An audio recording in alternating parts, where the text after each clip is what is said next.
Today, we discuss Miro.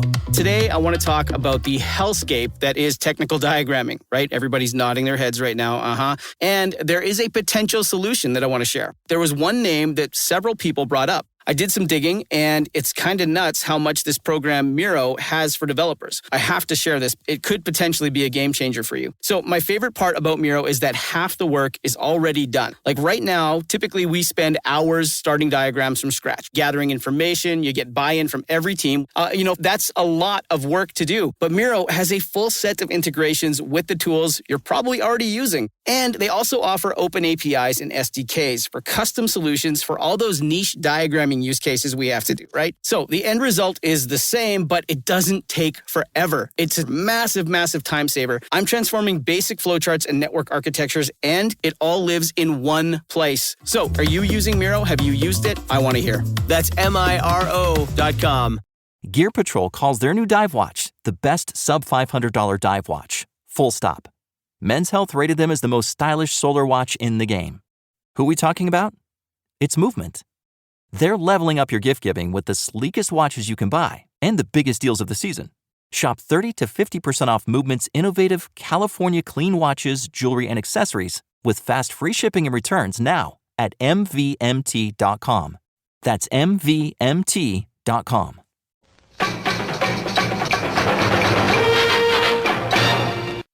The Neverland Podcast, episode number 34. Up to Neverland! Take a start to the right and straight until morning. Neverland.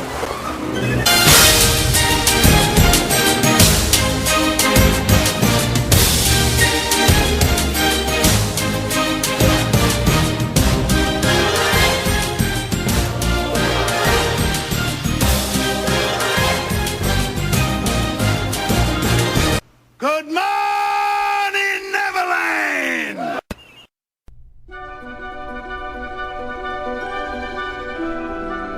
To all who come to this happy place, welcome. And now, please welcome your host for the podcast. He's the pen. I got pen sword on the pen now! Actually, I got his microphone. You've grown up. You promised never to grow old. Here age relives fond memories of the past. His nose got real big. Well, welcome back to Neverland, Neverland. And now, your host, Jeremy.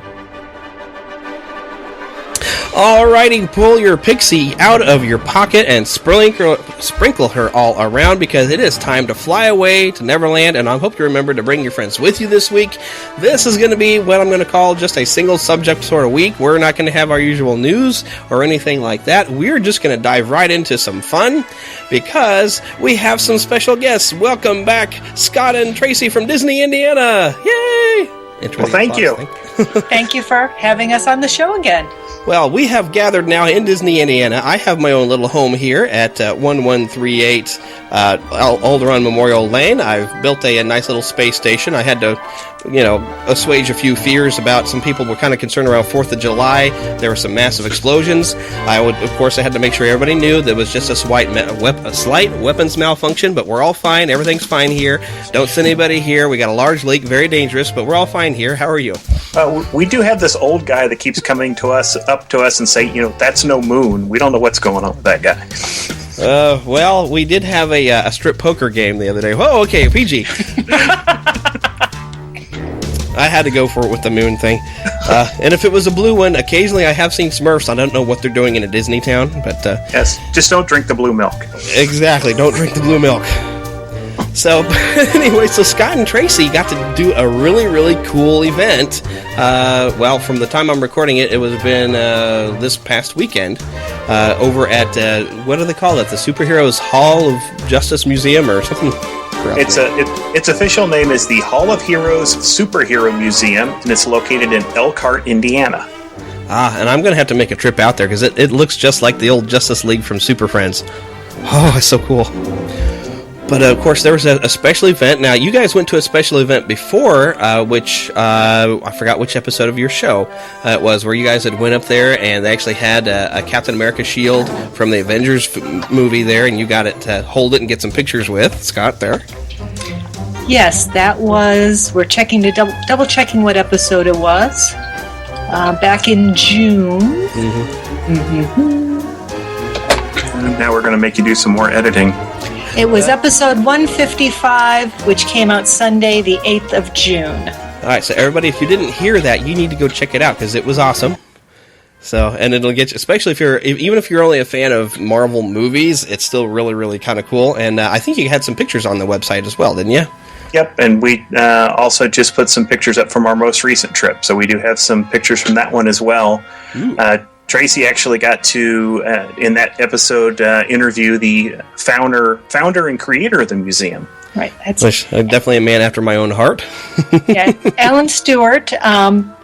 To tie into our topic for today, he was actually one of the final 5 finalists for the role of Robin in, was it Batman and Robin? Yes, the Batman and Robin film that was from 1997. Whoa. So he was almost instead of Chris O'Donnell. Yes. Wow. I don't know if it would have made the film any better, though, because that one just had a bad director anyway. But yeah, that one had a lot of problems. A lot of problems. I still saw it twice in the theater, though, because I just love Batman.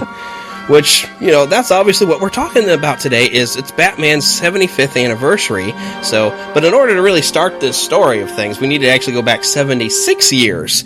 Because in June of 1938, a very special character actually came out. Now, there was already been a company called Detective Comics, who later became DC, but they wanted to do a sort of more action-oriented, so they launched Action Comics. They needed a character, found these 2 boys, Schuster and Siegel, and they had been trying to market a character onto the comic strips during the Depression, because that was a huge entertainment, and you could actually make a lot of money if you could make a good comic strip, but they could not sell this character anywhere on any strips. But finally, they get this offer to just do a complete comic book, so they gathered a bunch of their strips together and put out the first book in Action Comics, where in June 1938, Superman was first introduced. And because that was so successful, and it's the first real superhero, about a year later is when they were talking to Bob Kane, and who worked with a guy, Bill Finger, which a lot of people seem to forget Bill Finger. He never gets the credit, but they kind of got some ideas between Da Vinci's Flying Machine and also some, in the pulp magazines, there was a character, The Shadow, who was like this millionaire guy who was able to hide in the shadows and was mysterious, and they kind of put that together to make their superhero version of that pulp kind of hero, and they came around 75 years ago with Batman. And he's been going ever since now, a lot of incarnations. But so at this museum, they were having an event. Now, was this how huge was this? I mean, it looked like from your photos you had a lot of cosplayers there. Well, it was a very large event. In fact, we didn't get there at open. The attraction party actually started at 10 a.m. And by the time we got there, it was about 1 o'clock or so. About 1:30. Yeah. And there was still a long line. The Hall of Heroes Museum sits kind of far back on the property, and there's probably, 200, 300 yards of driveway back to it, that when we got there, it was almost full of people lined up to get in. And we talked to Alan later on, and he said that the line at 9 o'clock, when they opened, was all the way down the driveway, made a left down the street, and down 2 blocks to get in. Oh, my goodness. Yeah, for something that a lot of us, I guess, haven't heard of, they've got quite the draw still going on. My goodness. Yeah, they said they did a really good job of getting publicity out in the area. Elkhart, you may or may not know, is in the northern part of Indiana. It's near South Bend, and not that far from Chicago. I don't know for sure if they reached any media in Chicago, but yeah, there were a lot of people, a lot of families, as you would expect. And they did have a lot of, now the picture that you saw that you referred to earlier with all of the cosplayers, they were all actually there with the museum. Oh. So you could go, and to get into the museum, there was an admission price, and then if you wanted pictures, it was kind of a fundraiser to help support the museum. So, for I think it was $10, you could get 2 pictures. Taken with your camera. And so we have one picture that we've posted on our Facebook, on my Facebook group, and Tracy's also posted, that had several of the characters And what I really liked about it is there was a couple of obscure characters in the list. There was somebody actually dressed up as King Tut. Oh my goodness! But the picture has King Tut, Catwoman, Mr. Freeze, Batman and Robin, Superman, Harley Quinn, and a pair of Jokers, because every deck has 2 Jokers, as one of my Facebook friends said. Wonder Woman was also in attendance, but we didn't have a chance to get her in the picture. Yeah, she was. They would have one of the characters walk down the aisle and meet people and take individual pictures to help the time and the line go a little bit quicker. So she wasn't available. And one of the things that this picture also kind of obscures, it's hard to see, there was also a 1966 era Batmobile parked right behind us. Oh, so cool. Now, our second picture, which I haven't posted, I've posted just right before we went on recording, is just Tracy and I in the Batmobile. Well, with the Batmobile. We were not allowed in the Batmobile. Yes. Of course. Oh, which is too bad. It does remind me, I haven't watched this in a long time, but there was a reality show that Kevin Smith owns a comic shop called the Jay and Silent Bob's Secret Stash. Yep. And they'll have people bring in merchandise and different things to sell, but one person actually showed up with a 1966 styled Batmobile and actually had a cowl. And so he actually had the other people in front of the shop sitting in the car. They wanted to wear the cowl and everything and drove around the block. That would be the ultimate fanboy dream in a lot of ways. Oh, yeah. But I do recall you guys mentioning that they actually have one of the original Adam West costumes there. In fact, this is the only complete Adam West Batman suit in existence, and the Hall of Heroes was actually up against the Smithsonian during the auction to get it. I wonder how much you paid for it. But they have it on display there in the museum. It's on a Adam West kind of looking dummy. And there's also a letter signed by Adam West for the certificate of verification. Wow. Do you remember exactly what it said? I don't remember the exact words, but it was something like, this certificate will not guarantee that wearing this costume will not cause you to be the object of ridicule or possibly being taken to the insane asylum. Something like that. We quote it better in the show. Oh my goodness. That or, if you put it on and do your best William Shatner impersonation, people might actually think you were Adam West. There you go. And if they'd ever gotten him and William Shatner together in the same movie, it probably would have been the greatest thing ever. It'd have been the longest, that's for sure. Yes, it would have been great. To the Batcave, Robin. We've got to fire our phasers. So, yeah, something to that degree. But the museum has quite a large collection, especially of the 1966 Adam West era Batman. They've got a bat phone. They've got is it Beethoven? The bust of Beethoven, the one that they raise the head back and hit the buttons to. Is it Beethoven or Shakespeare? It might be Shakespeare. They have one of those. They also have a poster, an original poster from the movie. They've magazines from the time period that covered the TV show and the movie. Viewmasters, just a whole bunch and tons of toys. Of course. And the Batman stuff that they have at this museum is probably their biggest wing. I mean, it's a 2-story museum, and in the first story, about half of it is Batman. Wow. Maybe a third. But the upper level, you go upstairs, and one side is all DC and one side's Marvel. And he has, I think he said, the largest private collection of comic books in the United States. And again, if you look at some of the pictures, you can just see boxes upon boxes upon boxes of comics. Makes you wonder if he's one of those guys, if he had any sort of trivia question about any sort of comic book, if he could tell you what issue number and whatnot. Quite possibly. Well, like you'd mentioned earlier, just to go off topic for just a quick second, when we went there for Marvel Day back in May, they had one of the screen-used Captain America shields from Captain America: The First Avenger. And what's really cool about the shield is on the back side of the shield is got almost all of the actors from Captain America: Winter Soldier, Agents of S.H.I.E.L.D., including, Josh Whedon is on there, whole bunch of names, and that's the one that we got to hold when we were there. When we were there this time, it's in an acrylic case that you can see both sides of it. Oh my goodness. Was that one of those moments after you held it, like, I'm never going to wash this hand again? I wanted to see if I could stick it in my back pocket or hang it on my back and if they would notice, but nah, I couldn't do that. It was awesome. Oh my goodness. What is it made out of? Is it actually like an aluminum? It was heavier than aluminum. It was much heavier than aluminum. I don't know what it was actually made out of, but it was what they call a hero model, so it was used for close-ups and stuff. So it was heavier weight. Now the ones that were used in action might have been a little bit lighter, but this would have been one that Chris Evans would have just been carrying. He probably didn't actually battle with it.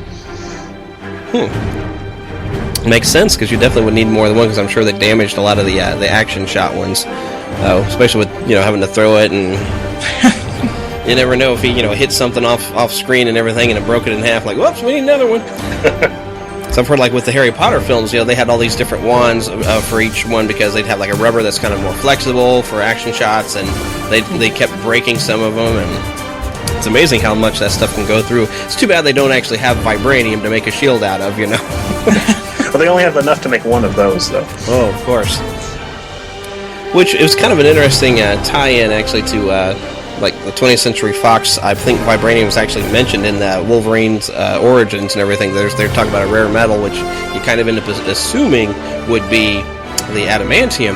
But considering they were in Africa and kind of in a Wakandan area, you kind of wonder if they were kind of like hinting at, well, yeah, vibranium, Well, they both Wolverine and Captain America from the same company, so it wouldn't surprise me. It'd be nice if we ever get a chance to get those tied together in one movie, but it just doesn't seem to get to happen. Yeah, I kind of want to see Spider-Man in the Avengers. Yep. Him and Wolverine have both actually been part of the Avengers. Yep. Although apparently that's going to completely change now after the original Sin storyline that's going on in the comics right now, and big news has been going on where the new Thor is going to be a woman, and even though I like him better as Falcon, Sam Wilson's about to take up the mantle of Captain America. Iron Man's getting some white armor, but the Avengers are going to be completely changed, and I kind of wonder if during the course of Agents of S.H.I.E.L.D., if they might find a way to reflect and maybe, because new characters are becoming Avengers, and they've even shown the Winter Soldier as one of the Avengers in a picture I've seen. I would like to actually see in the movies, so maybe, the Winter Soldier, I've heard he's going to get some, maybe a solo movie, but it would be nice to see him come in as an Avenger and maybe introduce some of these other characters in. I would love to see it. Getting kind of way off track of Batman, but one thing I just heard today about Agents of S.H.I.E.L.D., did you see where Lucy Lawless has been added to the cast? Ooh, fantastic. Haven't said what she's going to be, or if she'll be a permanent character or what, but she will be in Season 2. Oh, boy, there's a lot of possibilities, because it seems like they are trying to get some of the more obscure Marvel characters out there, like having Deathlock in there in that first season. Mm-hmm. And he's somebody a lot of people will be like, who's that? And so I'll be like, I know. And so, God, there's so many different characters she could be. I would actually think, it would be fun. I would love to see them do this, because, it's a big trend right now, at least within Disney, to have strong females. I would love to see them do something with She-Hulk. And Lucy Lawless would be an awesome She-Hulk. Just saying. So, yeah. As long as she's not allergic to green body paint. Right. Let's hope not. But I would be all for that. That would be really cool.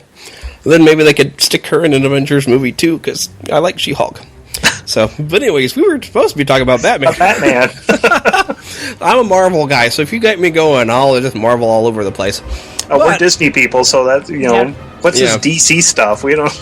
What is all this Warner Brothers? But everybody in their own way loves Batman, and the most common reason I hear for it is mainly just because he's like an ordinary man. So part of the, like, in the back of your head, you could kind of think, you know, if I trained this much and I had these cool gadgets, I could be Batman.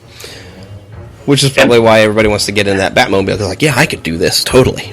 Well, you also have to have pretty much unlimited funds. Yeah. It does tend to help. So, I've actually heard a nice description. I think Todd McFarlane is one saying that he was comparing his character Spawn that he created on a whole different thing, comparing that with Batman. He says, well, Spawn seems sensible, even though, you know, he's kind of an odd character. But when you consider Batman, here you've got a billionaire who has to be completely insane because he's never, you know, from the traumatic event of his parents dying, instead of enjoying the fact that he is a billionaire, he's running around in a bat suit all the time. So there's a little bit of insanity got to be going on in there. You know, I'm sucking on a cough drop, sorry. So, but that was kind of one of the things that's fun about Batman Through the Ages. Now, I kind of wonder at the museum if they have anything about, I forgot what year it would have been, and I've actually seen some of these on DVD, and they're terrible. But there was an old serial series where you used to go like every Saturday morning to your local theater, and you could, you know, for a nickel, sit there and watch these type of things. And the Batsuit looks golly awful. There was actually two series. There was 1943. There was Batman, and then Batman and Robin in 1949. I'm not sure which one I saw then.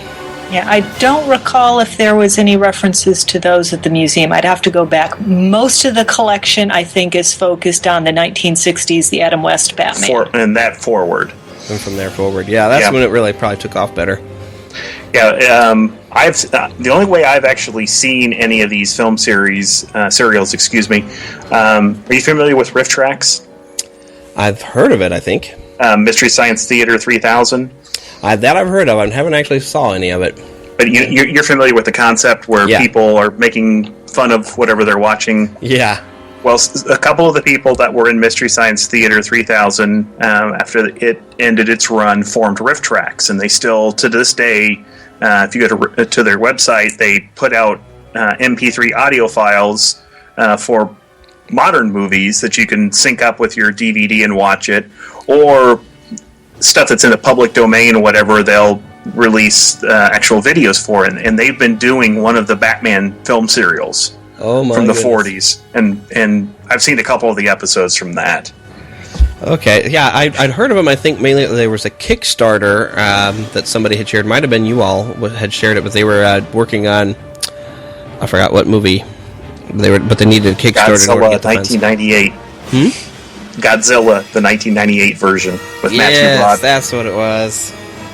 Yeah, I remember seeing about the time the new film was coming out, and I was like, oh, what do these guys do? And so I kind of looked into it, but I didn't realize how much stuff they'd done. I haven't looked into that, so I'll have to put a link up now on the website and see if people check it out.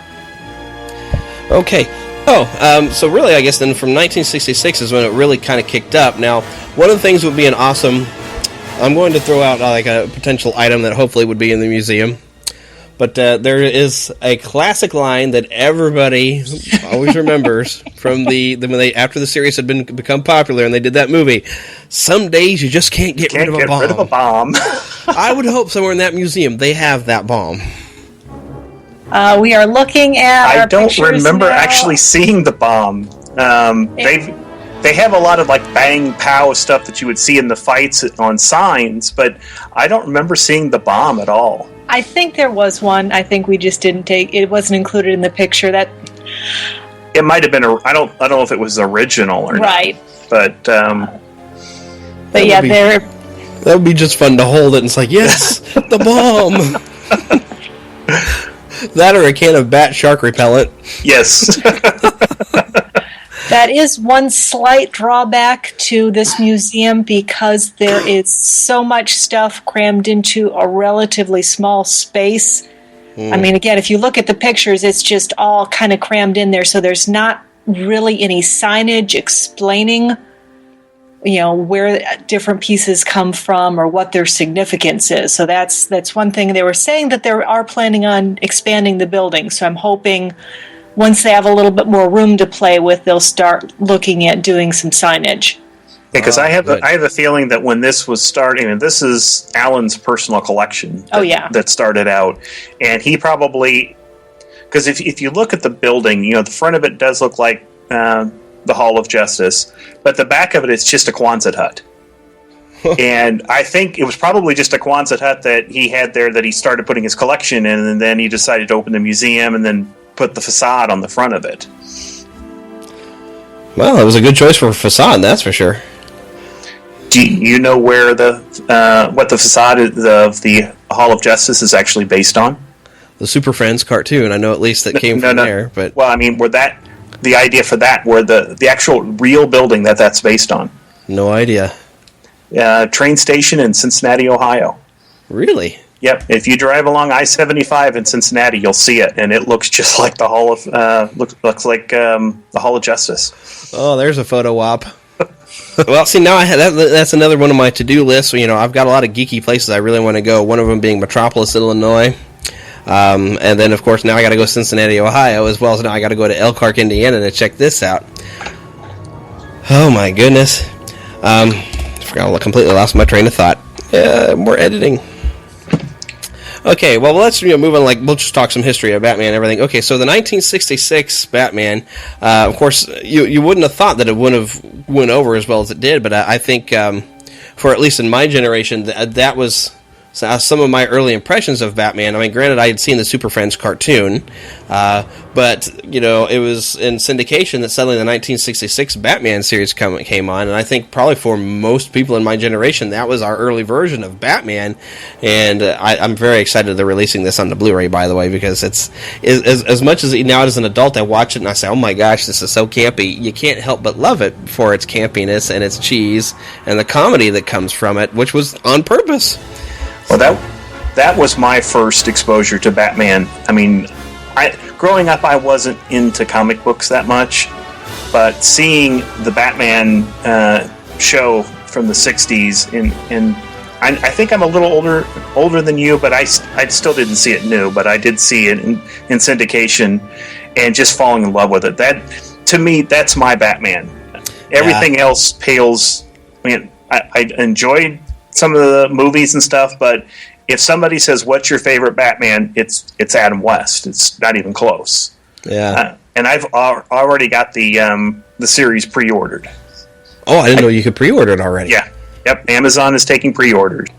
You know, that was one of the things that was weird because, you know, when I grew up, mainly in the 80s, you know, I had cartoons of the Super Friends and Spider-Man and His Amazing Friends, and that was, for a long time, was the extent of my knowledge of the characters. You know, reading a comic book was few and far between. But I remember that in 1989, because, you know, information is harder to come by. You have to really be looking for it back in the 80s. Like if you were into wrestling and you wanted to know a little bit more about the wrestlers, you had to go and there was all kinds of wrestling magazines, and for a comic book fan to know anything about a movie or anything, you'd have to have been following all over the place. So I really didn't know that this was coming until I remember 1989, the first commercial I saw for the Tim Burton Batman, and I saw him wearing all black, and it was very dark, and I was like, this is not the Batman I know. Yeah, I thought the same thing. You know, there was also, I can remember news stories at the time, like on Entertainment Tonight, those type of stations, shows where, you know, Batman is going back to his roots. He's going to be the dark, foreboding character that the comics knew, not the campy 66 version. And I'm like, that's the one I like.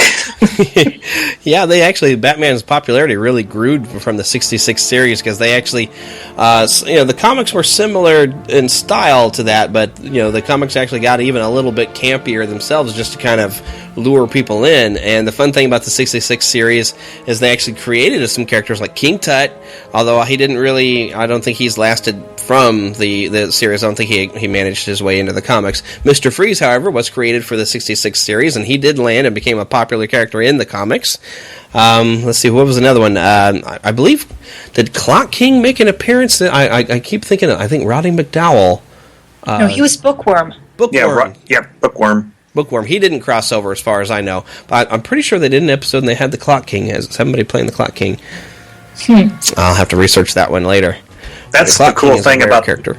That's the cool thing about the 66 Batman is all of the people that come on there to be villains. I mean, you got Vincent Price on there as Egghead. Mm-hmm. is one of my favorites. It's another one created just for the series that was never in the comics. Some of those you'd have to be thankful because with what they're doing with it now, I don't know how some of these characters would fit in. But then again, in the comics, you also have a Tweedledee and a Tweedledum character villains. So you can get away with lots of crazy villains, apparently, in Batman. So the 1989, I guess we'll jump back over here. Boy, that film just really kind of launched it. And although I am a diehard Spider-Man fan, for a while there, I think Batman was kind of everybody's favorite superhero. Because, I had grown up, seeing, of course, Superman movies and everything, and everybody loved Superman. But then, when that had kind of faded away because you had one kind of bad, but at least Richard Pryor was funny movie, and then a horrendous movie. Quest for Peace. Ugh, horrendous. That was more of a political statement than a movie. So, One thing I remember, when the Batman 1989 Batman movie came out was when they announced Michael Keaton playing Bruce Wayne in Batman. And of course, our experience with him at the time was he's a comedian. He's funny. He's Mr. Mom. He's Mr. Mom. He's Beetlejuice. Yeah. What is he doing in a Batman movie? But I think he gave a heck of a performance. To this day, he is the best Bruce Wayne. Yes, I think that's why he got the roles. They really wanted to have a good Bruce Wayne, because really Adam West, I think that's how he got cast. Is he was just a fantastic Bruce Wayne. He was a good-looking man. He was big, tall, and he really did have that Bruce Wayne type of personality. And then you just put him in a bat suit and you just let him go. Well, to me, what Michael Caine had over. Excuse me, Michael Caine. That would have been really interesting. Yeah, he comes in later. Yeah, he comes in later.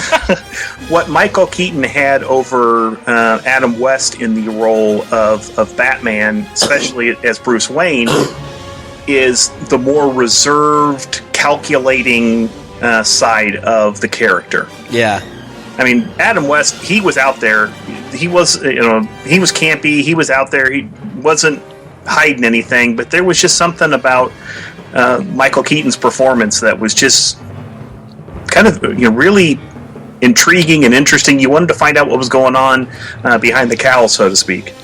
Yeah, even though everybody in the audience already knew what was up, but it made an interesting storyline as you have Vicky Vale following him to where his parents were murdered and things like that, and so he was very good at being that kind of mysterious, and yet he would put on the proper bravado when needed, like when he's hosting the fundraising party there in his home, and he's kind of being, yes, I am pleasant, Bruce Wayne and everything, but it's still that secretive. I love how he, when Vicky Vale first asked him, say, hey, when one of these guys is Bruce Wayne? And he's like, well, I'm not sure. And he's really saying, I'm not sure if you're somebody I want to talk to because exactly. I have secrets here. So it's interesting to see him kind of follow and then come back around, and then he turns into Mr. Oh, yes, I'm Mr. Nice Millionaire. How you guys doing? Hey, how about giving Knox a grant? Ha, ha, ha. So, yeah, that's exactly like what we were saying. He was able to, do that duality of putting on the this is me being Bruce Wayne, and yet having that mysterious thing kind of going on in his eyes where he's like has this secret. So, and plus that still in that movie has the best live action Joker. As far as the best Joker overall, that's still Mark Hamill, just for voice alone. You're never going to top him. But Jack Nicholson is still my favorite Joker, with a close second to actually, I think, by Cesar Romero. I loved his version of the Joker. He was kind of funny, and he was able to hide that mustache.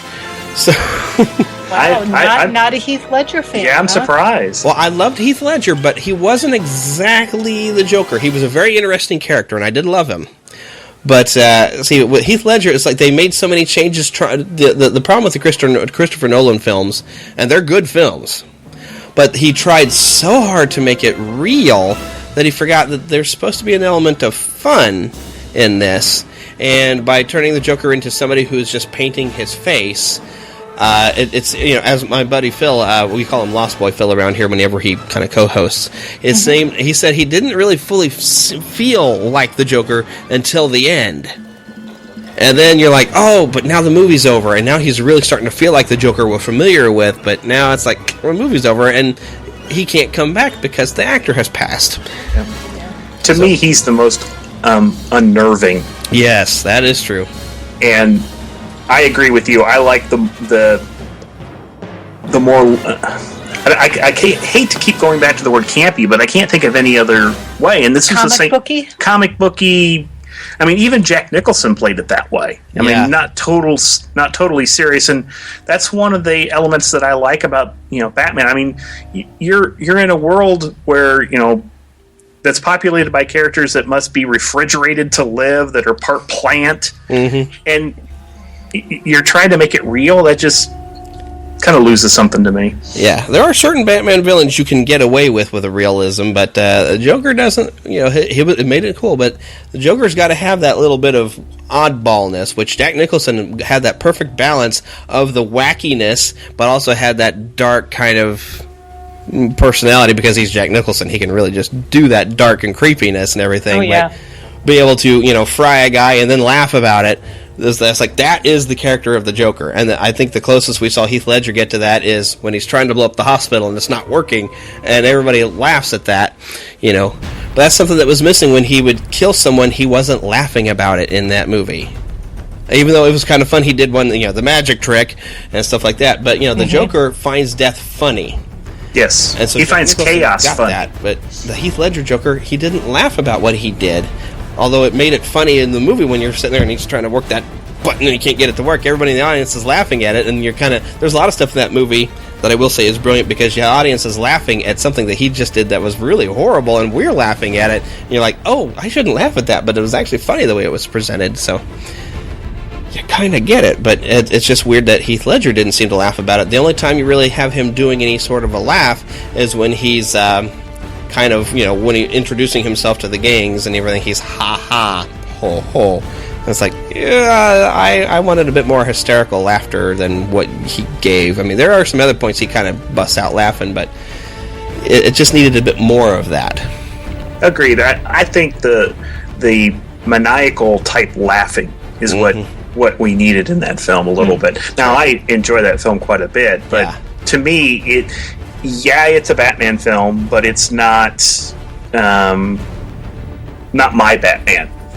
Yeah, it was a different, and I do enjoy those. I have nothing really bad to say any of those. They're just very different, and none of them actually felt like a Batman movie.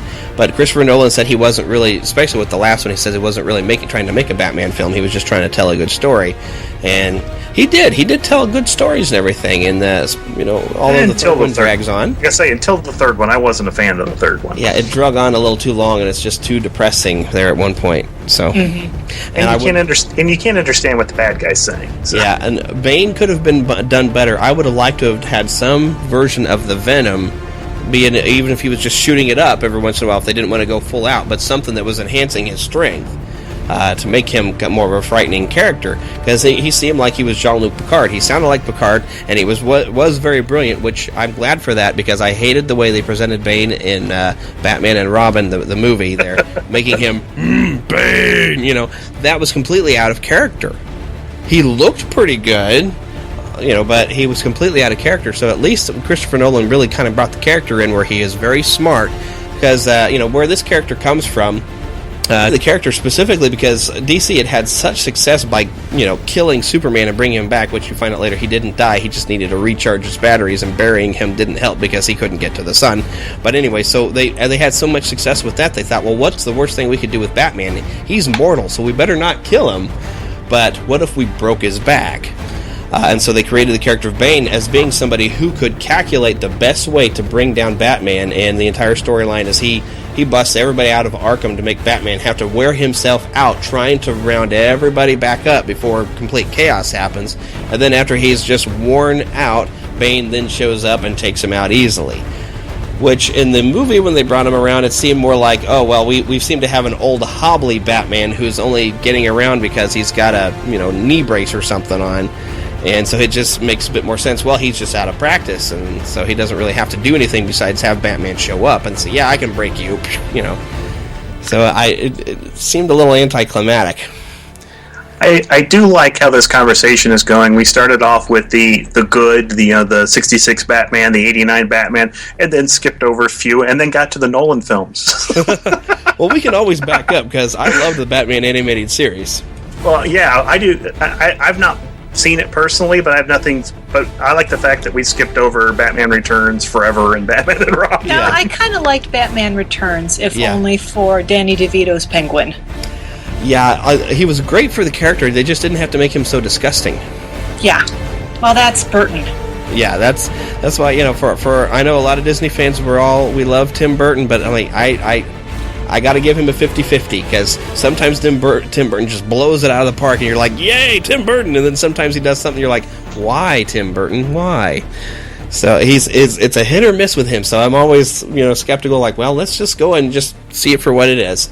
And because there's things that he's done that I love that a lot of people just like Corpse Bride. I loved that movie. But I have a lot of people apparently who didn't like it. They thought, oh, it was like a Nightmare Before Christmas wannabe. And I'm like, yeah, but if you like Nightmare Before Christmas, wouldn't you want another movie that's similar? Because it's that same style. So I will be the dissenting voice because I didn't like Danny DeVito in that film. There isn't anything really that I liked about Batman Returns. I wasn't a fan of that film. Still had Danny Elfman score. Well, okay, there was one thing I liked about that. That and the Batmobile. And Michelle Pfeiffer as the Catwoman was pretty good. No, because that leads to Halle Berry as the Catwoman. No, we don't even talk about that. That's not actually part of Batman mythos. She kind of became Catwoman in the fashion of The Crow, where she was like killed and brought back by cats in a weird way, and we don't even discuss that one. I haven't even seen it. I just heard about it, and I was like, no, I don't. I'm sorry. I like Halle Berry enough, but don't ruin a good character. Now, if they'd have done Catwoman a bit better with Christopher Nolan films, I could have seen potential spin-offs, because Catwoman is a very intriguing character, but she was barely Catwoman in the Christopher Nolan film, and it was, Anne Hathaway, I liked her because she kind of reminded me of Julie Newmar a little bit, just the way they kind of styled her, and Julie Newmar was the greatest Catwoman ever. So I have nothing against Anne Hathaway in that outfit from Dark Knight Rises. That was the highlight of the film for me. Yeah, because she did kind of, when she had the weird ear, I guess there were eyepieces that flipped up to look like ears. Yeah, she did kind of look like the Julie Newmar style with the hairstyle they did. And I was like, hey, you know what? I like this. So I would have liked to maybe seen that spin-off, and maybe they could have developed her and make her a little bit more Catwoman-like. It could have happened, but I guess now we've got Ben Affleck.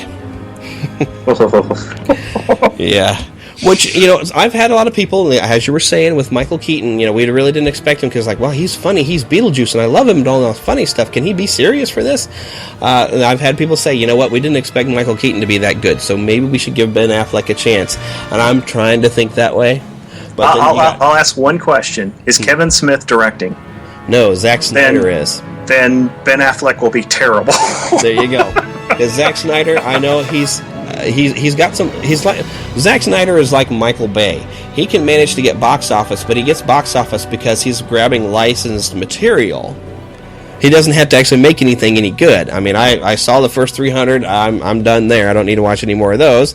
I saw Man of Steel, and I left the theater going, this is not right. Although they cast a good Superman, it just didn't quite get it right. So the only film of his that I saw was the remake of Dawn of the Dead. Which again, I didn't see. Existing material. Yeah, existing material. Existing material. Which is pretty much why, as Michael Bay has said, that it doesn't matter if he makes a bad movie, everybody will go and see it and he'll make a lot of money. And the reason why Michael Bay can say that is because he's only making Transformers or Teenage Mutant Ninja Turtles, something you're familiar with, that you're going to be like, oh, I kind of want to see it because I love those characters, but even though in the back of your head you're like, he's going to make me hate him. So we are not that pleased with for DC and Warner Brothers. They're just loving Zack Snyder. They're going to give him a Justice League movie and letting him just go forth because he can bring in some box office. But it's not Zack Snyder bringing in the box office. It's the strength of your characters. But I don't know how long you can make that last before your people who've loved Superman and Batman for all this time are going to say, I'm just tired of you ruining my childhood hero, and making him talk to Joel Schumacher. Yes. I don't know if Zack Snyder is that bad as Joel Schumacher, but I think I would still take Zack Snyder over Joel Schumacher. Yeah, because at least Zack Snyder has not given the gratuitous bat shots. I'm substituting bat for a different word.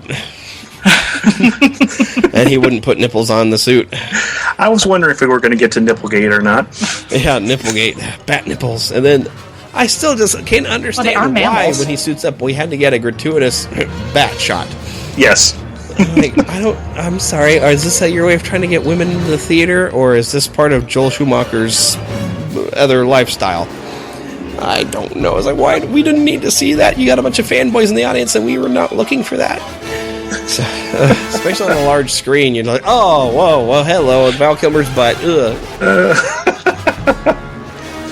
Well, at least it wasn't Alicia Silverstone in an outfit that was 4 sizes too small for her.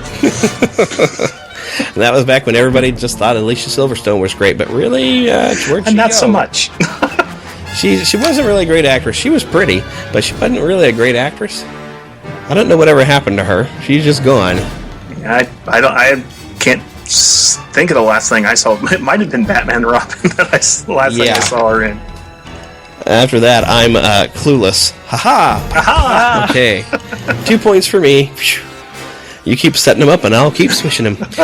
So, and I don't even like basketball. Anyway, yeah, I'm trying to think now if there was something after that. I cannot think of anything. One of these days she's probably waiting around like Christina Applegate, who was famously known for Married with Children and being the, oh, look, you're the teenage, beauty queen or whatever. And she's managed to reinvent herself and come back. I wonder if Alicia Silverstone is just waiting, and at some point she's going to reinvent herself, come back, and we're all going to be like, yay, Alicia knows. Yeah, I'm looking at her Wikipedia page, and she was in a Broadway play in 2012 called The Performer. She's in a couple. Yeah, she's actually in 3 different Broadway plays. So maybe she's working on her comeback. As Broadway, having to perform in front of a live audience tends to make you a better performer. At least in my opinion. Yep. So she's on the Great White Way right now. So who knows? We may see her in a sitcom. It's coming. But we're getting off track from Batman again. So let's see, where were we? Because gosh, we've just hopped around. But while we're just talking about the animated series, and even though you guys kind of missed out, I don't suppose he had any memorabilia from the animated series or anything. Did he? Some pictures or anything? Oh yeah, he had pictures and magazines that had covers and stuff from it. And I think maybe even some. He had toys from it as well. I was thinking concept art. Yeah, I think he had some cells too. Oh, he had some character sketches of several of the villains. I remember Solomon Grundy and Scarecrow, I think. Oh, yeah, there was a couple of different versions of Scarecrow, because that when he made his first appearance, he was a bit more kind of realistic and very kind of creepy, kind of skinny Scarecrow, and then later on they gave him this weird big mouth thing, and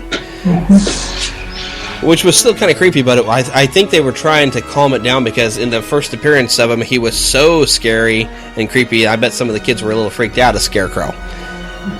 Which, to me, that kind of works. He needs to be kind of creepy and kind of scary. We're still hoping for him to pop up in a movie. My buddy Philip and I, we used to talk about back when Tim Burton was even directing, and how awesome it would be if they'd have gotten like Tim Curry to be the Scarecrow, back when he was really thin. Either that or Jeff Goldblum. Although Tim Curry would have been an awesome Scarecrow. Yeah, Tim Curry could have pulled it off. Mm-hmm. Even let him keep that English accent. Are we ignoring the Cillian Murphy? Oh, that's right. I forgot. He did kind of get a spot in there. But it was weird because the actor himself is scarier without the mask. Yes. I don't know what he does with his eyes, but my goodness. So I'll give him some credit, yeah. But it didn't feel like we got a full Scarecrow until at the end when you see him on the horse and they're hallucinating and the horse looks like it's breathing fire and everything. Then it's like, yes, there's a Scarecrow we wanted. But then as soon as he popped up, he's fried in the face. It seems like the movie was not centered around him very much and everything. But yeah, Cillian Murphy, I almost forgot about that. But yeah, he was so scary just without the mask, because he'd get that kind of look like you could tell like he's getting frustrated, and he would just kind of breathe in and, I'd like to show you my mask. Calm. But it's like, oh, he's going to do something horrible, and smile about it. Let me try some of my gas. Clear your head. And why did they bring him back for Dark Knight Rises just to put him on trial? I think it's just because everybody kind of really loved his performance. They're like, yeah, let's bring him in again. Well, if they loved his performance, give him something to do. Yeah. Yeah. At least in The Dark Knight, he had like one really kind of funny line. Not my diagnosis. Yep. Which was hilarious. So yeah, I almost forgot that he got to be the Scarecrow. On that one, it was so focused on Ra's al Ghul or Ra's al Ghul, depending upon how you want to pronounce it. Which I love who they cast Liam Neeson in there. Although I would like to have seen they find a way to maybe it could have maybe made the last film better if they'd have been a bit more how in the comic book is, where he's got this Lazarus pit that he goes into, and it brings him back. And so he actually does never truly die. So it was nice to have his daughter brought in. But, Talia should be a bit more walking that thin line of like, well, okay, I agree with my father's vision, but I kind of have this thing for Bruce Wayne. And in the third movie, she didn't really walk that in-between line. She was just all villain. But I would like to have seen, since they were going that far and having Talia al Ghul, I would love to have seen Liam Neeson returning. At some point in there, it's a surprise, like, yes, you think you could actually kill me? Something like that would have been so cool, but, yeah. Well, the only problem I had with Liam Neeson in Batman Begins was it was so close to Star Wars.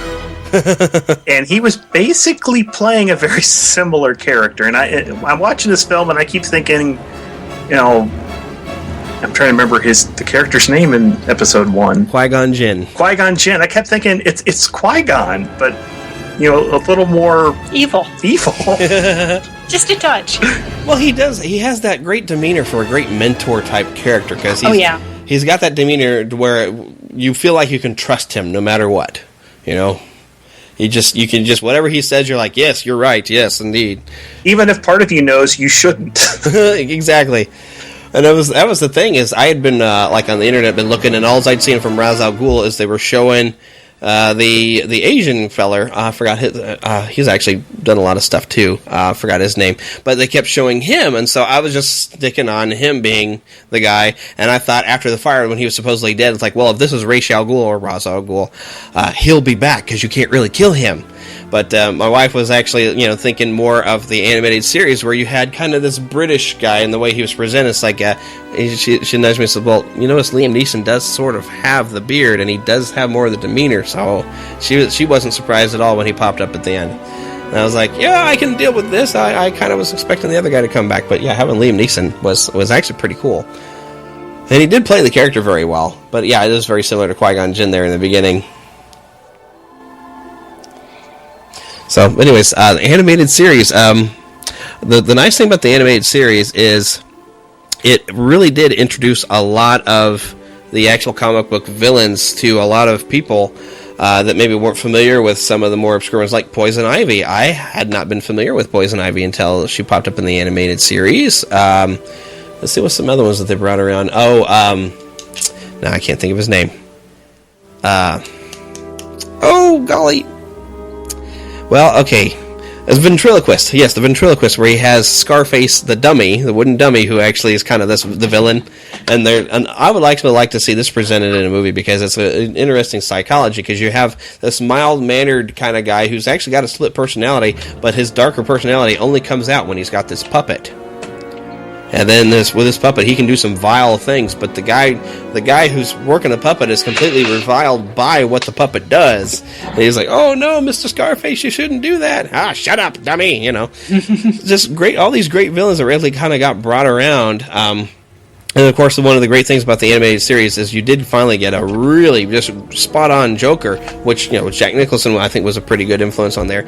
But I remember when it first popped up, nobody had any idea that good old Mark Hamill, Luke Skywalker, was behind that voice.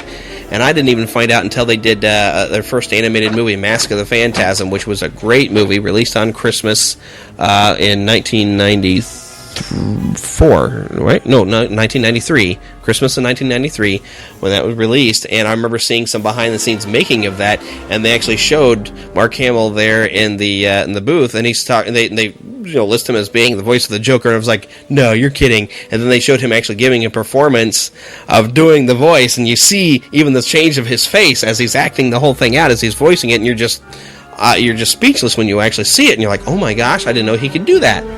Right. So I remember watching some of these episodes back in its original release, and yeah, I had no idea that Luke Skywalker was the Joker at the time. Now, have you seen the video from the Star Wars weekends at Disney with Mark Hamill doing Luke Skywalker talking to the Joker? Mm-hmm. Ricky Briganti's infamous video. Yes, that's an awesome video. It's a very good video. I love the follow-up, though, that he had, that apparently Mark Hamill got a letter from Warner Brothers to say, hey, you are not the Joker, with cease and desist. Oh, my goodness. Actually, I think the animated series had a lot of people who voiced in that you wouldn't have known were celebrities. In fact, even like with Mask of the Phantasm, the first movie they did, they actually had, Dana Delaney as a voice in there. Had, I can picture him, and now I can't think of him. The only other thing I can think of he was in is, like, in Look Who's Talking, he was John Travolta's grandfather. Oh, no! Well-known Italian actor and everything. He actually had a pretty good role in there before his character is killed. But yeah, I actually had a pretty good starring cast in there. Unfortunately, Efren Zimbalist Jr., who played Alfred in that, did pass away, I think just last year. So we're losing a lot of these great actors and a lot of these voice actors. And even, I think Michael Gough, who was Alfred in the Tim Burton to Joel Schumacher movies, has passed away within the last 5-10 years, I think, something like that. So it's sad to watch them all go. But, the nice thing is Adam West still going. Oh, back to characters in the animated series. We just brought up the list on Wikipedia. I had no idea that Richard Mall played Harvey Dent. Yeah, Bull. Wow. I recognize his voice right away. I didn't realize how talented of a voice actor he could be until then. Yeah, we just went ahead and added the all 4 seasons. Yeah, Roddy McDowall was on there. Yeah, he was the Mad Hatter, I believe, wasn't he? Yep. Yes. Yep. Yes. Which is somebody else that would be making an awesome villain in a movie. And if Christopher Nolan had went ahead and kept going, there was a lot of people who were pushing to like to see his take on the Riddler, because we're so used to seeing a very silly Riddler that we don't really get the scary, deadly death trap Riddler, who is proving he's smarter than you, not just by committing this crime that you'll never figure out, but setting up death traps just to say, yeah, well, see, if you were smarter, you would solve this death trap. But you might as well just give up, because and if you admit that I'm smarter, I'll let you out of this, Batman. That sort of a thing.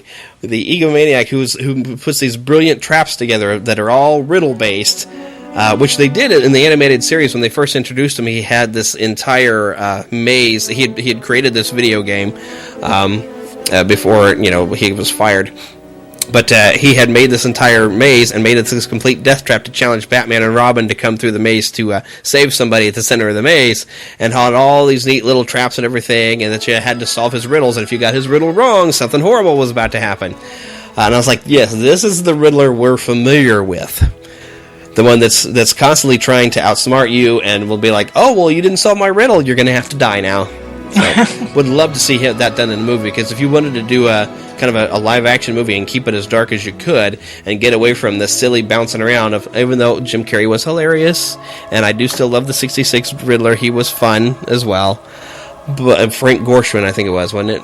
Yes. Yeah, I did love him just because that was my first major Batman, was the 66 series. But yeah, I would still love to see him done properly. That's one of the things that's great. Now that they finally, they've tried to make a good Batman video game for a very long time, and finally now with we're just calling it the Arkham series at this point.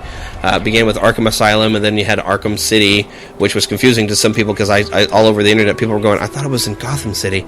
You had to play the game to know why they were calling it Arkham City.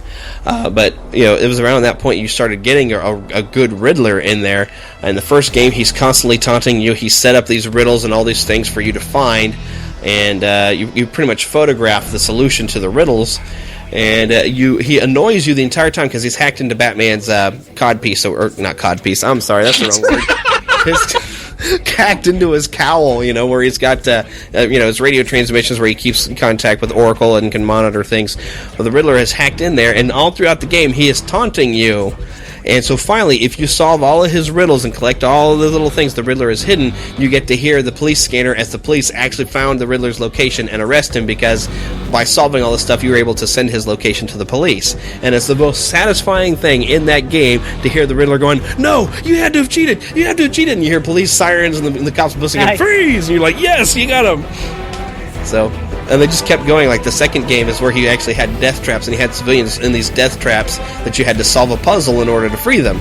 And just great challenges that the Riddler can be that I would just love to see in a movie. When you were talking a little while ago about how this animated series is where a lot of the characters that you weren't familiar with were you first saw. Mm-hmm. And now the video games, now I got to tell you where a lot of these characters where I first saw them was the Batman Lego games. Oh, yes. I mean, that was my first, like, to Poison Ivy and several of the characters was playing them in the Lego games. I absolutely love the second one, which is more of an open DC world. Yeah, I haven't played that one, because when I got the demo, I kind of, like, oh, when the Legos started talking, because I loved the old Lego games where they would just grunt and point, because it was hilarious that way. When they started talking, I was like, oh, it lost something for me. Well, it's really a lot of fun because you go outside of Batman's universe because Superman shows up, Wonder Woman, and then all of their villains also shows up. But the funniest thing about the game for me is Aquaman, because there's at one point in the game, and I think it's the Joker, in some of the levels he spray painted graffiti on the walls, and you have to get one of the extra gold bricks, you have to clear off all the graffiti. Well, the only character that can do that is Aquaman because he's got the trident that shoots water. Cool. That is the only thing he's good for in the entire game. Aww. That's kind of unfortunate. Aquaman really gets a bad rap. Yes.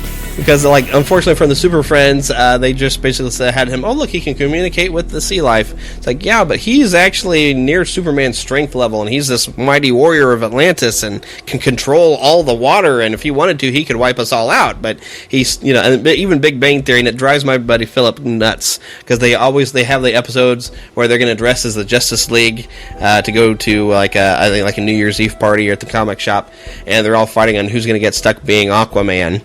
And they're like, oh, Aquaman stinks. And boy, my buddy Philip was like, no, Aquaman does not stink. He is one of the most awesome characters, and you guys are not giving him any respect. So, and even a Lego game, no respect. Look, I can spray water. Yeah, like I said, a big fan of that second game. I played Batman up until I unlocked Superman, and then I wasn't Batman anymore because Superman could fly. Yeah, Superman's always going to be that little bit better than Batman. But what's great in this game is you're going through the different levels. There's a couple levels where Superman swoops in before you're doing the story mode. Superman will swoop in and save you.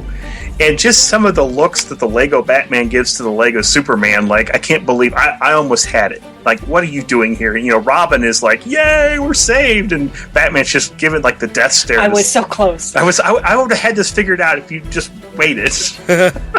That's very much like their relationship.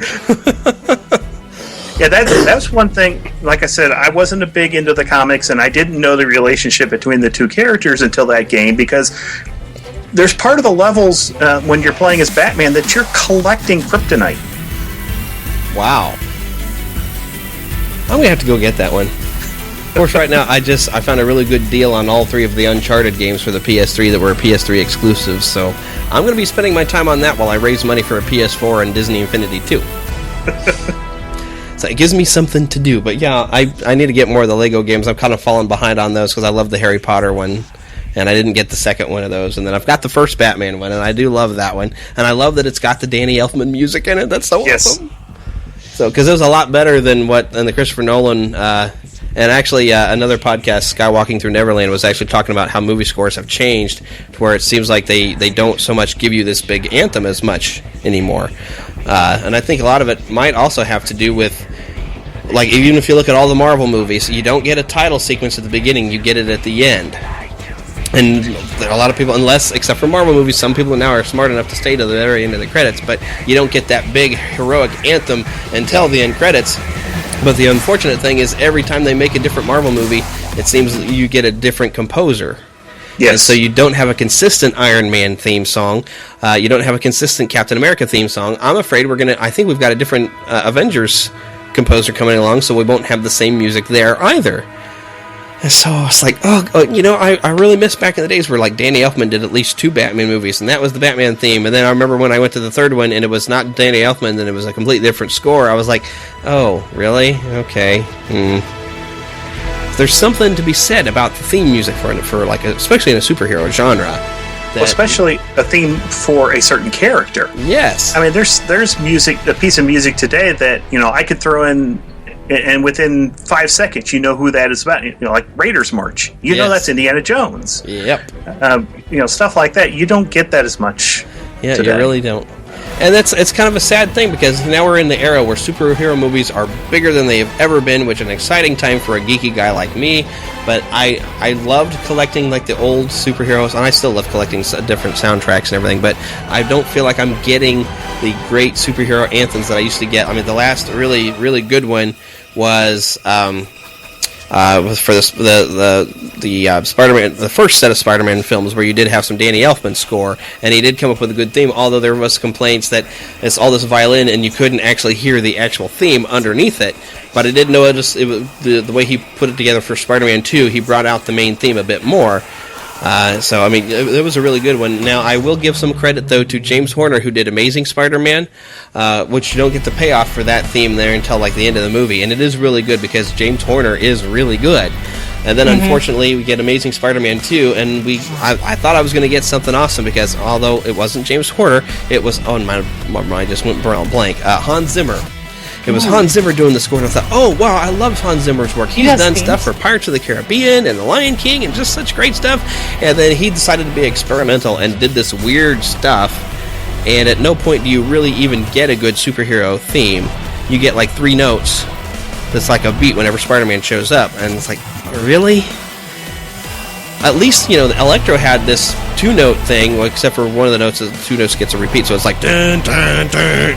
That's it.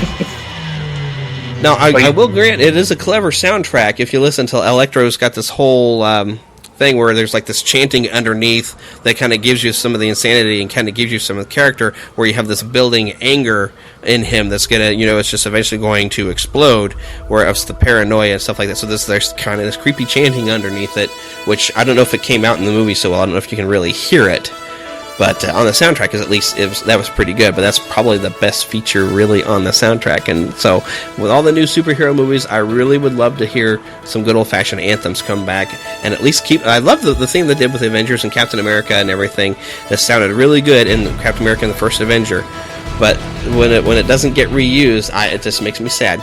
Although the music for the Winter Soldier did fit, it sounded good for the movie. There wasn't really this Captain America theme, like, hey... Well, to bring this all the way back to where we started, is there a better TV theme song than the 66 Batman? Not for TV. I kind of like the Danny Elfman music maybe a little better, but it's not as much fun. Yeah. It's close. Because you gotta love the 66 Batman theme. It was a great sing-along, especially if you hear... and I don't know where the recording originated, because there's a recording where it actually starts with the whole Batmobile launch up with turbines to speed. You know, Roger, over and out, and the whole thing. It's such a great little fun intro, which I'm going to play that actually right now, because to the Batmobile. Let's go. Atomic batteries to power. Turbines to speed. Roger. Ready to move out.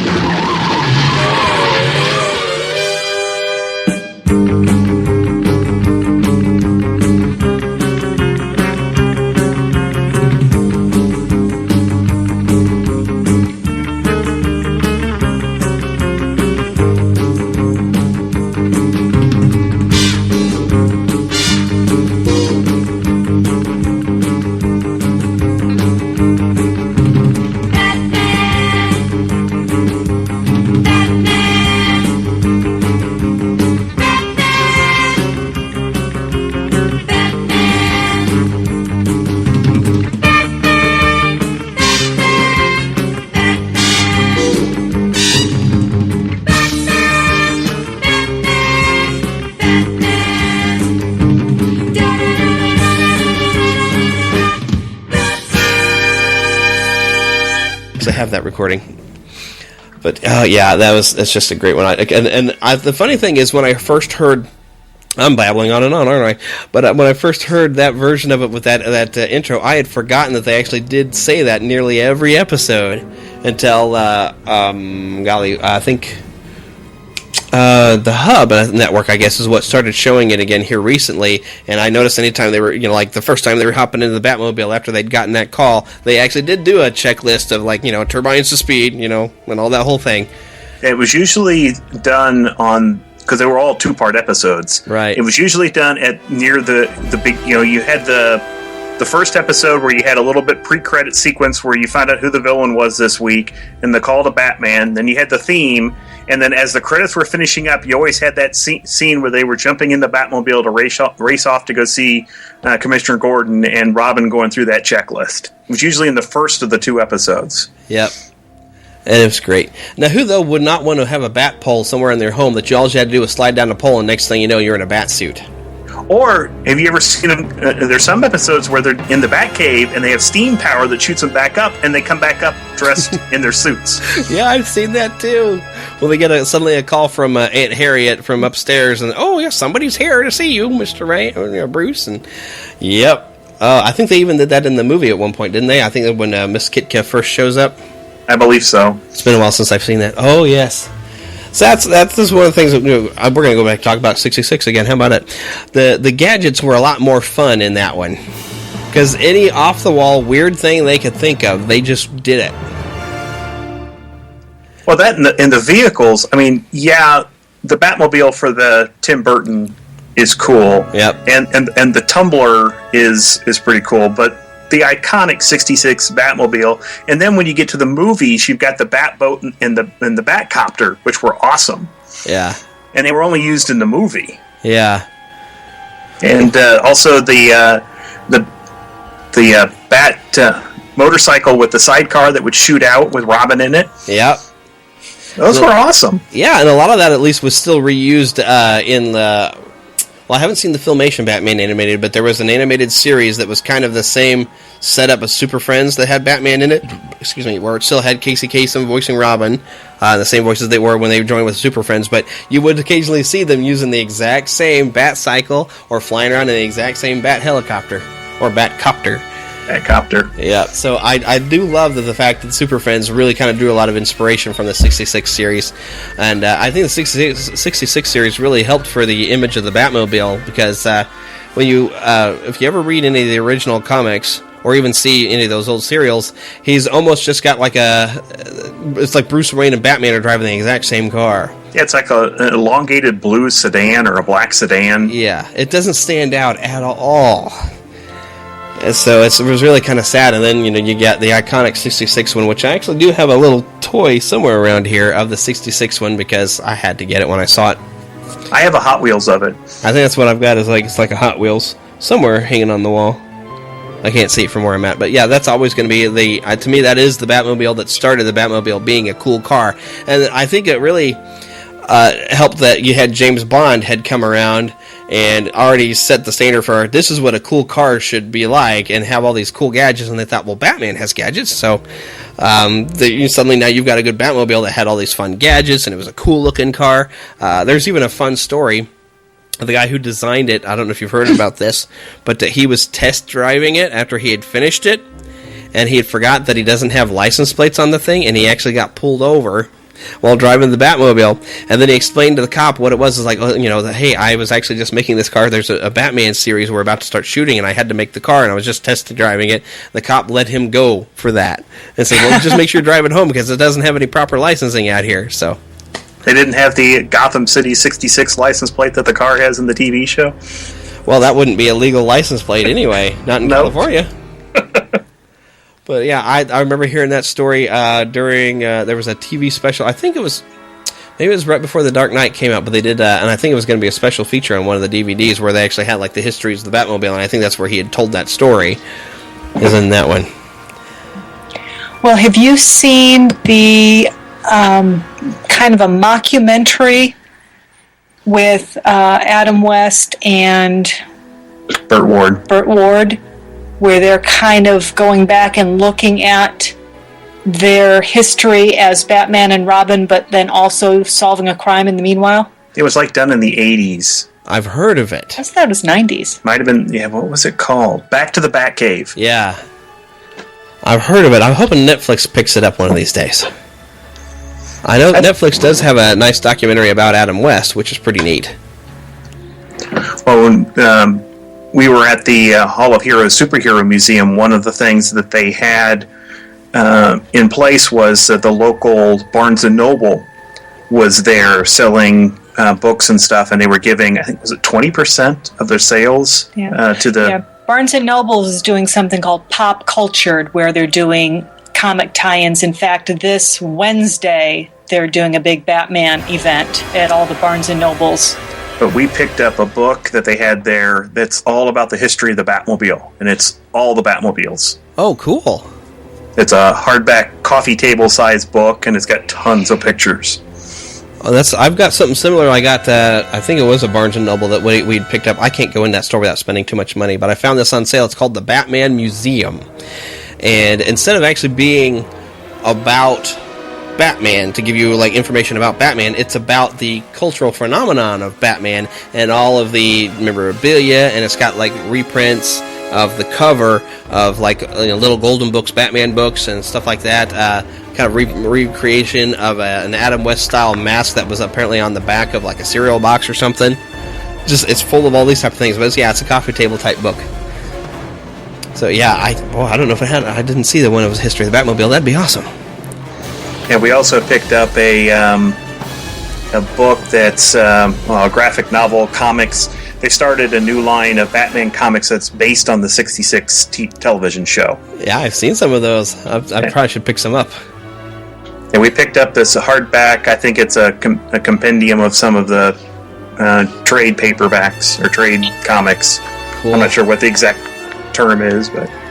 Oh, well, yeah, they tend to call it a graphic novel at that point still, but yeah, well, they collect, like, numbers 1 through 6 or something like that, and they put it in a nice bound book and everything. Kind of gives a lot of second chance to purchase, if you're trying to collect a series and you manage to miss some issues and you can't find them, suddenly here comes a book where they've collected it all, and you can just, oh, look, I'll buy it, and I can read it all here, so... It's a good way to make a lot of extra money after the initial stuff, comes out. Like, Seekers of the Weird, I know is going to have one come out. I'm sure Figment will be collected all together, and they'll probably sell more of that than they did individual issues, because people will, instead of trying to, they have a hard time tracking down all the issues, they'll just buy the whole book of it, and they go from there. So yeah, it's a very handy thing. And a lot of people, they prefer that method instead of going to a comic shop and buying individual comics. They like to go into a bookstore or something and find it. It seems more sophisticated to them to say this is a graphic novel. It's not a comic book. I'm like, no, actually, that is a comic book. It's just bound together, and you're actually reading 5 at the same time. Is all. But what I like about it being a hardback, it seems to last longer. Yeah. Yeah, really got to take care of these things, because it is pretty much, it's magazine print here anymore, but it used to be all newsprint, which is one of the things that's amazing that, especially after the Comics Authority whole burning comic books thing happened, that there are still copies of some of the original Batman stuff still in existence that are now worth so much money because they're so rare. Mm-hmm. But I do love that you do find reprints. Actually, the local libraries, how I've gotten to read some of the original Superman and some of the original Batman, as they did collect a bunch of it and put it out, and it's fun to see the differences. Like Superman, originally, the reason why they'd say he could leap tall buildings is because he couldn't fly, but he'd leap a tall building. He didn't start flying until the Max Fleischer cartoons, when it just kind of started looking like he was flying when he'd do these leaps, and then they said, you know what, can we just go ahead and make him fly now? So you know what, that's a good idea. He should be able to fly. And then you just look at the original Batman, and it starts out where it's like they're trying to make him like he was going to be a dark figure, but once they brought in Robin, it was like this swashbuckling kind of thing. And I actually know why they brought in characters like Robin. Is they noticed the people buying these comic books. You had a lot of the soldiers during World War II who were buying comics and things like that, and you did have a lot of an adult audience who would buy them.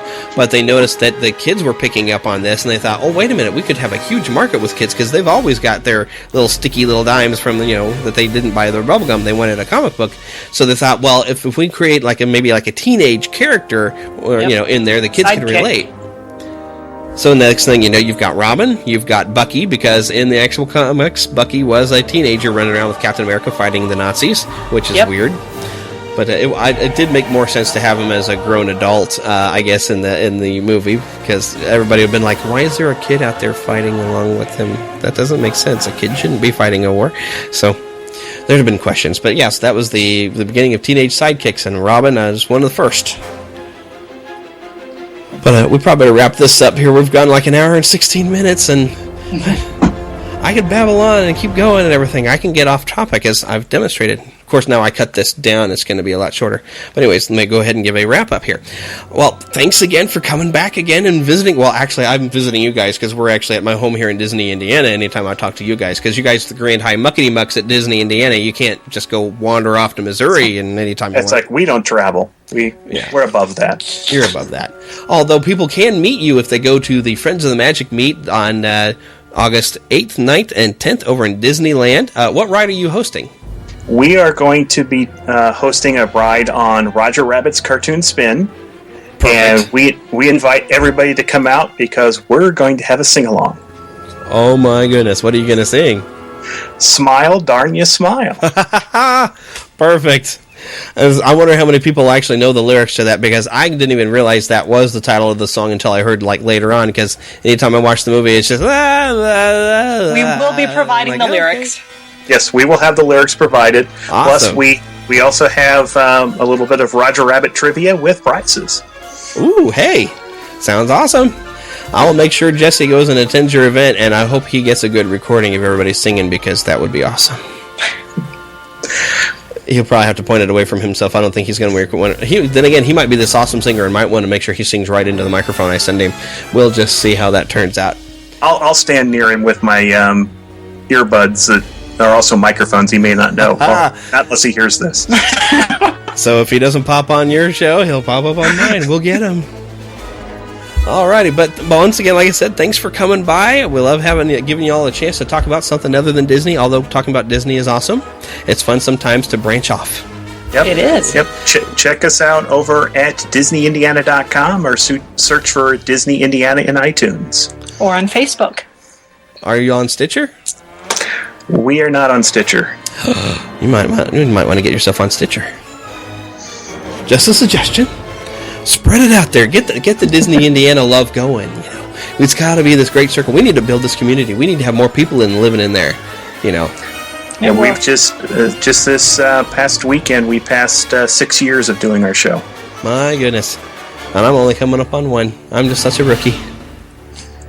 But that's okay. I'm getting better as I go. So I don't have 6 years experience to be an awesome podcaster yet, but I'm still pretty good. We enjoy your shows. Well, that's good. At least somebody should. I know I enjoy listening to my own show. And we have grown our audience and everything. We're a slow grower. And I'm working on a social media campaign, which, by the way, everybody, if you make sure on Twitter you follow at Neverland PCast or go to Facebook.com/Neverland Podcast, make sure you see every day I'm posting up the daily Disney Marvel character so you can get more familiar with some of these characters you've seen in movies. And after I've gone through a lot of the ones you're familiar with in movies, I am going to be doing some of the more obscure characters.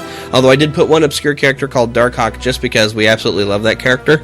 It was kind of for me and my buddy Philip. He's the one who introduced me to that character. I'm still waiting for Howard. Howard the Duck? Yes. I'm not sure if I have a card of him. I do have some cards of the old Howard the Duck movie. I bet I can post up sometime. Which makes me wonder, with Disney now owning Howard the Duck, how long do we have to wait before Howard the Duck meets Donald Duck?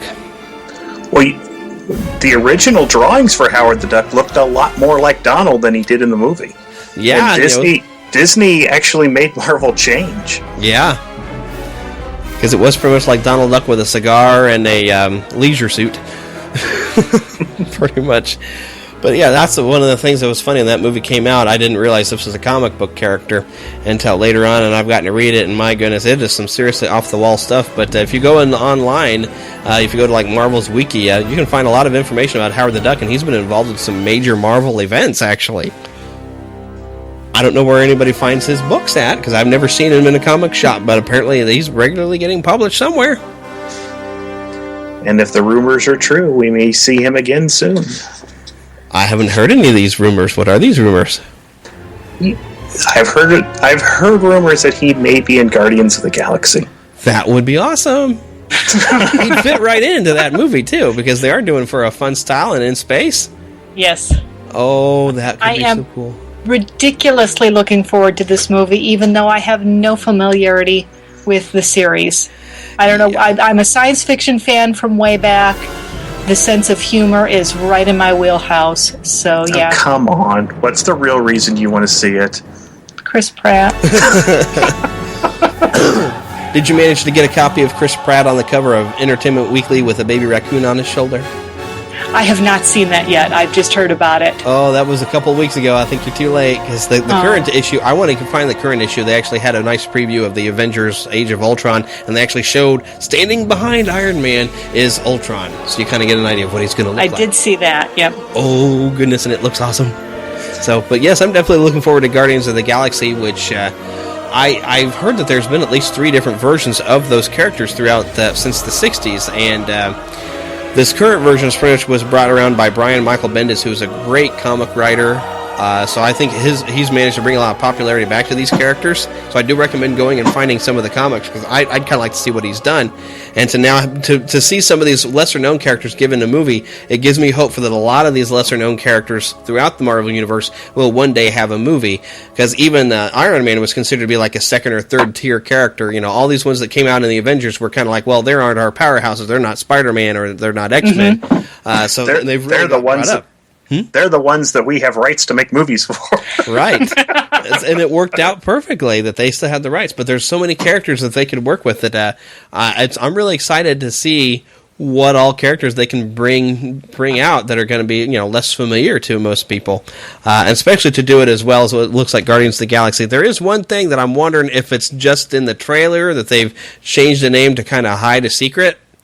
But actually, I think you all played the audio on your show this week, where they're talking about Gamora's, all of her people on her planet was wiped out by somebody, and I believe they said his name was Rhinos or something like that? Yes, I believe so. And then also Drax talking about his family being killed by the same character. Now, in the comic books, it's Thanos who did that.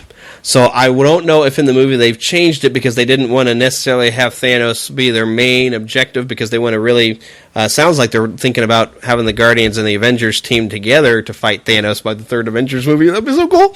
That's the rumor I've heard too. Thanos is the third Avenger movie. Yep. But I really hope that they just were trying to hide, because as much as I've heard, I've heard, I can't remember who they cast now, but I reported previously who they've cast to voice Thanos, and all the stuff that's flying around the internet that we know Thanos plays a part in Guardians of the Galaxy. They might be trying to hide that in the trailers by not saying his name, and maybe when you actually see the movie, they'll say Thanos instead of Rhinos or whatever they've been saying. I'm hoping, but we'll see. But anyways, we start wrapping this up, which I started trying to do like 5 minutes ago. But for more information on anything on this, make sure you go to neverlandpodcast.com, where you can also find the links, on the podcast.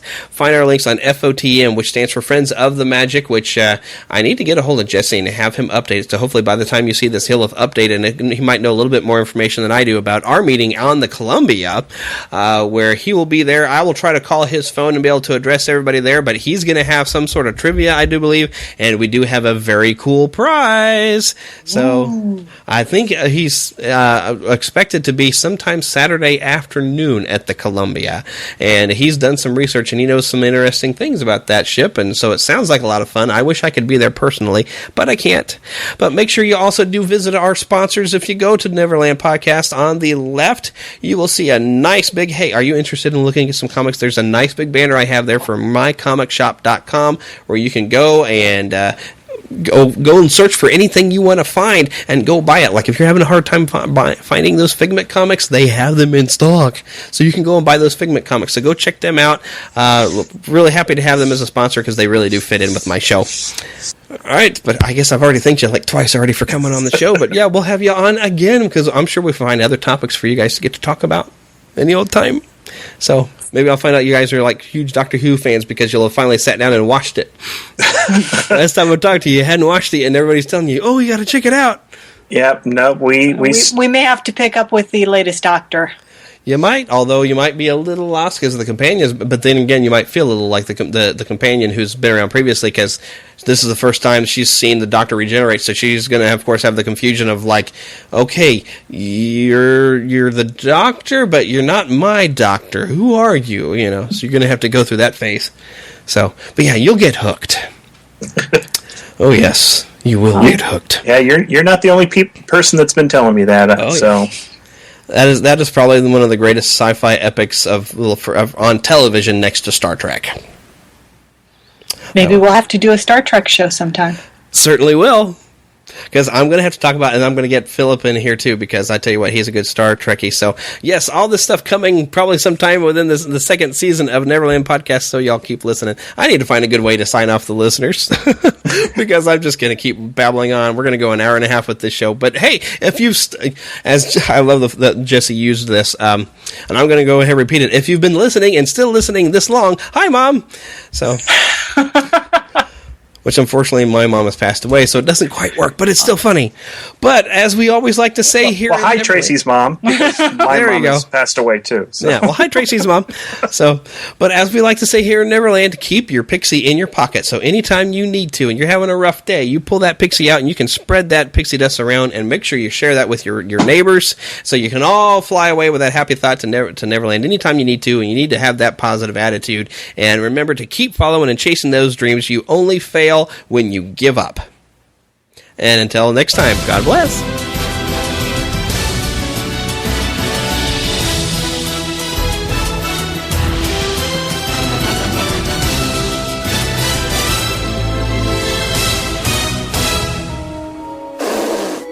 Good night, Neverland! Okay, here's how Miro works. See, it's amazing. What's everyone doing at David's desk? Ever since marketing started using Miro's collaborative online whiteboard, he thinks all our other teams should sign up. Why? He says Miro's making his meetings disappear. And if every team gets on it, that means even less meetings. They're using Miro for brainstorms, mind maps, customer research. So could we use Miro instead of having another 100 meetings for every round of feedback? Yep. You can comment, react to ideas, even leave a recording on the board. And what about presentations? There are Miro templates for that. How do you know so much about Miro? I've actually been using it all along. I just used a Miro board to plan the best vacation. Okay, I'm on board. See how Miro users save up to 80 hours every year by meeting less and doing more. Get on board at Miro.com with 3 boards free forever. That's MIRO.com.